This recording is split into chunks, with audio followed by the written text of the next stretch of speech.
الحمدللہ والصلاة والسلام علی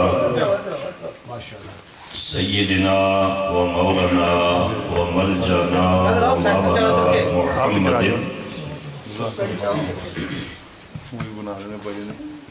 النبی الامی العربی القرشی الحاشمی الابتحی مکی المدنی الحامی الشاہد المشہور الولی المقرب اما بعد فاعوذ باللہ من الشیطان الرجیم بسم اللہ الرحمن الرحیم قال اللہ تبارک و تعالی فی القرآن المجید والفرقان الحمید هو الذي بعث في الأميين رسولا صدق اللہ مولانا العظیم۔ میلاد کا جشن منانے سے دل الفت سے بھر جاتا ہے۔ میلاد کا جشن منانے سے دل الفت سے بھر جاتا ہے۔ مسرور ہوائیں چلتی ہیں، ایمان کا علم لہراتا ہے۔ جب اشکوں سے ان کے آنکھوں کے کٹورے بھرتے ہیں، تب گنبد حضرا کی جانب دل عاشق کا جھک جاتا ہے۔ سبحان اللہ۔ اللہ جل مجدہ کی حمد و ثنا اور حضور راحت قلب و جان حسینان عالم صلی اللہ تعالیٰ علیہ وآلہ وسلم کی بارگاہ کریمانہ میں عقیدتوں، محبتوں اور چاہتوں کا خراج پیش کرنے کے بعد رونق محفل زینت مسند استعارت فخر و سادات حضرت علامہ صاحبزادہ پیر سید علی رضا بخاری صاحب، زینت الحفاظ والقراء حضرت مولانا قاری محمد یونس قادری صاحب، واجب الاحترام بزرگوں، دوستوں اور عزیز ساتھیوں، آپ نے بڑی خوبصورت نعتیں اور ایمان افروز نعتیں محترم اصغر چشتی صاحب اور سجاد بٹ صاحب سے سنی۔ دعا کریں اللہ تعالیٰ ان دونوں بھائیوں کے آواز میں اور جذبے میں اور زیادہ برکتیں فرمائے۔ آج کی اس بزم کے انعقاد پر میں اپنے بھائی میاں قمر صاحب کو مبارکباد پیش کرتا ہوں اور دعا کرتا ہوں اللہ تعالیٰ اس میلاد پاک کی برکت سے ان کے گھر کو اور زیادہ رونق دے۔ آمین۔ اور محترم میاں ندیم صاحب نے جو ان کی معاونت فرمائی اور ہر سال اپنے گھر میں میلاد شریف کی محفل کرتے ہیں اور اپنے ان دوست کی بھی انہوں نے معاونت کی سلسلہ میں اللہ تعالیٰ ان کے بھی معاملات کے اندر مزید عزتوں میں برکت فرمائے۔ ہماری یہ خوش قسمتی ہے کہ پاکستان سے صاحبزادہ صاحب تشریف لائے ہیں اور یہ خالی پیر نہیں ہے بلکہ عالم دین بھی ہے، اور یہ بہت کم جگہوں پر دونوں چیزوں کا اجتماع ہوتا ہے۔ تو اللہ تعالیٰ نے ان کو علم سے بھی نوازا ہے اور ساتھ حقیقت کے سلسلے سے بھی نوازا ہے، اور اپنے والد گرامی کی موجودگی میں انہوں نے اپنا ایسا مقام ان کی توجہ و رہنمائی سے بنایا ہے۔ دعا ہے اللہ تعالیٰ ان کے سلسلے میں اور زیادہ وسعت ہو، شادی اور برکت پیدا فرمائے۔ حضور علیہ السلام کا میلاد اور حضور کا ذکر، جو گھڑیاں اللہ تعالیٰ کی یاد میں بسر ہو جائیں اور اللہ کے محبوب کی یاد میں بسر ہو جائیں، ان سے انمول اور قیمتی گھڑیاں کوئی نہیں۔ کسی شاعر نے کہا تھا اوقات ہمہ بود با یار بسر شد، اوقات ہمہ بود با یار بسر شد، باقی لا حاصلی و بے خردی بود، کہ اصل گھڑیاں وہی ہیں جو محبوب کی محبت میں گزر جاتی ہیں، اس کی یاد میں گزر جاتی ہیں، باقی تو زندگی کے لمحے ضائع ہو جاتے ہیں۔ اور ہم جس لجپال نبی صلی اللہ تعالیٰ علیہ وآلہ وسلم کا ذکر کرتے ہیں، میلاد کرتے ہیں، وہ اتنے کریم ہیں کہ وہ تو پتھر مارنے والوں کو بھی دعائیں دیتے ہیں، تو میلاد کرنے والوں پر کتنا کرم کرتے ہیں۔ وہ تو راستے میں روڑے اٹکانے والوں، اوجڑیاں پھینکنے والوں، گالیاں دینے والوں، پتھروں سے استقبال کرنے والوں کے لیے دعا کرتے ہیں کہ اللہ ان کی نسلوں میں میرے دین کے خادم پیدا فرمائے گا۔ تو جو حضور علیہ السلام کا ذکر کرے، حضور کا میلاد کرے، حضور سے محبت کرے اور حضور کی تعلیمات کو اپنائیں، اللہ کہ محبوب کی نگاہ کرم ان پر کس طرح موسلادھار بارش کی طرح برس کر ان کو فیض عطا کرتی ہے۔ جس ماحول میں رسول اللہ صلی اللہ علیہ وسلم پیدا ہوئے، اس کا ایک ہسٹوریکل ایک تھوڑی سی جھلک آپ کو دکھانا چاہتا ہوں۔ قرآن مجید میں اللہ پاک نے ارشاد فرمایا ہے هو الذی بعث فی الامیین رسولا، اللہ نے اپنے رسول کو مبعوث فرمایا ہے امیین میں، اور امی کا سادہ ترجمہ ہے چٹے ان پڑھ لوگوں، چٹے ان پڑھ لوگوں۔ جب امی کی نسبت حضور کی ذات کی طرف ہم کرتے ہیں تو اس کا مطلب یہ ہے کہ حضور علیہ السلام نے کسی انسان، کسی جن، کسی فرشتے سے نہیں پڑھا، بلکہ غار حرا میں جب پہلی وحی آئی اور فرشتے نے کہا اقرا، پڑھیے، حضور نے جواباً ارشاد فرمایا ما انا بقارئ، میں پڑھنے والا نہیں۔ اس نے پھر کہا اقرا، پڑھیے، فرمایا ما انا بقارئ، میں پڑھنے والا نہیں۔ کچھ لوگ ترجمہ کرتے ہیں کہ میں پڑھا ہوا نہیں، یہ نہیں، میں پڑھنے والا نہیں۔ پھر کہا اقرا بے اسم ربک، اپنے رب کے نام سے پڑھیے، فرمایا اب پڑھتا ہوں، اب پڑھانے والا خدا ہے، پڑھنے والا مصطفیٰ ہے۔ کیونکہ اگر پہلی بار پڑھ دیتے تو یہ تصور ہوتا کہ فرشتہ پڑھا رہا ہے، حضور پڑھ رہے تھے، مگر جب اس نے کہا اقرا بے اسم ربک تو پھر پڑھا کہا کہ اب پڑھتا ہوں، اس لیے رب کے نام سے اس لیے پڑھتا ہوں کہ خدا استاد ہے اور مصطفیٰ شاگرد ہے۔ حضور علیہ السلام کے لیے جب ہم کہتے ہیں نبی الامی تو پھر اس وقت ترجمہ ہوتا ہے وہ ذات جس نے کسی انسان سے، کسی جن سے، کسی فرشتے سے نہیں پڑھا، ڈائریکٹ علم ربانی کا چشمہ کھول کر اور رسول اپنے سینے کو روشن کرتا ہے۔ لیکن جب امیین کی نسبت عام لوگوں کی طرف کی جاتی ہے تو اس کا معنی ہے چٹے ان پڑھ لو۔ تو رسول اللہ صلی اللہ علیہ وسلم کی بعثت مبارکہ ہوئی تو عرب کے اندر مکہ مکرمہ میں ایک پرائمری سکول بھی نہیں تھا، کوئی کالج نہیں تھا، کوئی یونیورسٹی نہیں تھی، کوئی لائبریری نہیں تھی، کوئی لرننگ انسٹیٹیوٹ نہیں تھا۔ قرآن کہہ رہا ہے امیین میں مبعوث کیا، چٹے ان پڑھ لوگوں میں۔ بلکہ عظیم مورخ گزرے ہیں علامہ بلازری، انہوں نے تاریخ کی کتاب فتوح البلدان کے اندر لکھا ہے کہ حضور علیہ السلام کی بعثت مبارکہ کے وقت قریش کی ہزاروں کی آبادی میں سے صرف 17 آدمی لکھنا پڑھنا جانتے تھے، صرف 17 آدمی، اور وہ 17 آدمی بھی کوئی ہائیلی کوالیفائڈ لوگ نہیں تھے، ان کے پاس بیسک کسٹمری ایجوکیشن تھی، تختیاں لکھنا، رسمی رواجی تعلیم، کچھ گھوڑ سواری، کچھ اس قسم کی بنیادی جو ہے تعلیم تھی۔ ان ہزاروں کی تعداد میں صرف 17 آدمی، اس ماحول میں اللہ اپنے محبوب کو بھیجتا ہے اور قرآن عطا کر کے بھیجتا ہے۔ جبکہ اس دور کے اگر ہم سیولائزیشن کا ہسٹوریکل جو ہے پس منظر دیکھیں، اس دور میں شام جو تھا، سیریا، یہ ہیڈ آف کامرس تھا، ٹریڈنگ کا مرکز تھا۔ پورے عرب سے ایک بحر احمر کے کنارے ایک بہت بڑا اکنامک روڈ جاتا تھا۔ مشہور مستشرق سپرنجر نے لکھا ہے کہ 2.5 لاکھ پاؤنڈ کی سالانہ انکم اس روڈ سے وابستہ تھی اہل عرب کی شام کے ذریعے۔ وہ ایک ان کی اکانومی کے اندر ایک بیک بون کی حیثیت رکھتا تھا۔ اس روڈ کو اکنامک روڈ کہتے تھے۔ تو معیشت کا، تجارت کا مرکز تھا شام۔ اس دور میں ایران ایک سیولائز کنٹری تھا، وہاں بادشاہت تھی، ریاستی ادارے تھے، باقاعدہ قانون تھا۔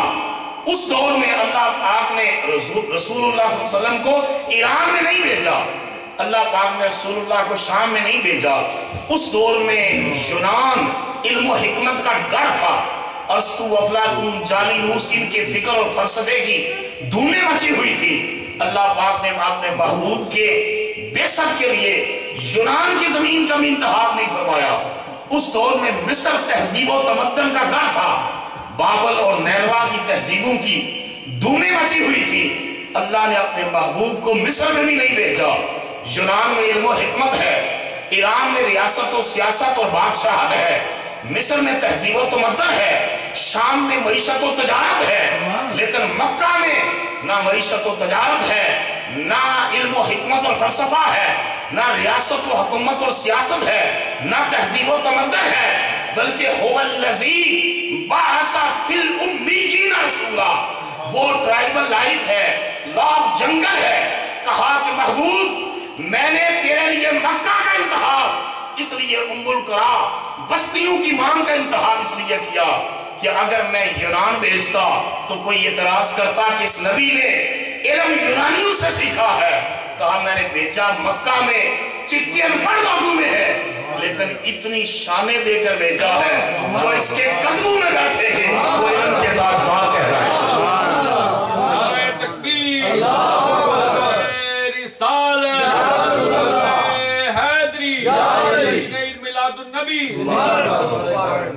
مصر میں اس لیے نہیں بھیجا کہ کوئی یہ نہ سمجھے کہ تہذیب و تمدن انہوں نے مصریوں سے سیکھی ہے۔ کہا محبوب بھیجا تو مکہ مکرمہ میں ہے، لیکن جہاں تیرے غلام اپنے خیمے گاڑیں گے وہاں بابل اور نینوا کی تہذیبیں دم توڑ جائیں گے۔ جو ہے فرمایا کہ شام میں نہیں بھیجا اس لیے کہ کوئی یہ سوال نہ کرے اور یہ اعتراض نہ اٹھائے کہ انہوں نے تجارت اور اکنامک جو رولز ہیں وہ شامیوں سے سیکھے ہیں۔ کہا میرے محبوب بھیجا مکہ میں امی گیر میں ہے، لیکن جہاں تم معاہدہ کرے گا لوگوں کے ساتھ تجارت کرے گا وہ basic fundamental principle of trading بن جائے گا۔ فرمایا ایران میں اس لیے نہ بھیجا کہ کوئی یہ نہ سمجھے کہ حکومت کے اور سیاست کے اصول ایرانیوں سے سیکھے ہیں۔ کہا میرے محبوب جو تیری بارگاہ میں فقیر بیٹھیں گے میں ان فقیروں کو دنیا کی شہنشاہی کا تاج عطا فرما دوں۔ ایک ہندوستان کے شاعر پنڈت ناتھ آزاد نے لکھا تھا، ہندو ہو کر حضور کی شان میں ایک نعت لکھی اور بڑی زبردست نعت لکھی۔ اس کا ایک شعر ہے، اس نے کہا حقیقت کی خبر دینے بشیر آیا نذیر آیا، حقیقت کی خبر دینے بشیر آیا نذیر آیا، شہنشاہی نے جس کے قدم چومے وہ فقیر آیا، شہنشاہی نے جس کے قدم چومے وہ فقیر آیا۔ هو الذی بعث فی الامیین رسولا، فرمایا چٹھی انپڑھ لوگوں میں بھیجا لیکن وہ قرآن دے کر بھیجا، وہ شانیں دے کر بھیجا، وہ کمالات دے کر بھیجا کہ ابھی نصف ربع صدی بھی نہیں گزری تھی، 25 سال نہیں گزرے تھے کہ دنیا سیاست سیکھنے کے لیے بھی مکہ اور مدینہ آ رہی تھی، تجارت سیکھنے کے لیے بھی مکہ اور مدینہ آ رہی تھی، تہذیب و تمدن سیکھنے کے لیے بھی مکہ اور مدینہ آ رہی تھی، اور علم اور فلسفہ سیکھنے کے لیے بھی مدینہ، نجف، اشرف اور بغداد آ رہے تھے۔ علامہ اقبال جب پڑھنے کے لیے گئے پہلے کیمبرج میں اور اس کے بعد لنکن ان میں، لنکن ان لاء کالج لندن میں، اور اس کے بعد پھر جرمن کی یونیورسٹی میونخ میں گئے تو یہ اس راستے سے گزرے تو اقبال نے کہا کہ علم روٹ کر مشرق سے مغرب چلا گیا۔ تو اقبال کی چیخیں نکلتی تھی، کہتا تھا نہ اٹھا پھر کوئی رومی عجم کے لالا زاروں سے، نہ اٹھا پھر کوئی رومی عجم کے لالا زاروں سے، وہی آب و گلے ایران وہی تبریز ساکی۔ کہا کہ دنیا کو علم اور تہذیب کی روشنی مصطفیٰ کے غلاموں نے عطا فرمائی۔ ایک شاعر نے کہا تھا خلد کی روشنی تھی نہ جنوں کی آگہی تھی، تیری رہبری سے پہلے یہ جہاں جہاں نہیں تھا۔ حضور کے آنے سے کائنات میں جو ہے ایک نئی روشنی آئی، ایک نیا تمدن آیا، ایک نئی تہذیب آئی۔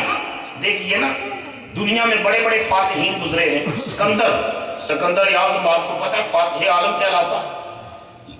مقدونیہ یہ کسوو کے قریب ایک بستی ہے مقدونیہ، اس سے لے کر دریائے بیاس تک فتوحات پر فتوحات کرتا، ملکوں پر ملک فتح کرتا ہوا چلا گیا۔ لیکن مورخین لکھتے ہیں کہ یہ ساری فتوحات بلائنڈ آرمڈ فورسز کے نتیجے میں ہوئی، اندھی فوجی طاقت کے نتیجے میں ملکوں کو فتح کرتا چلا گیا۔ ان فتوحات کے نتیجے میں کوئی نیا تمدن، کوئی نئی تہذیب، کوئی نئی روشنی، کوئی نیا نظریہ وجود میں نہیں آیا۔ لیکن جب مصطفیٰ کریم علیہ السلام نے مکہ کی فضاؤں میں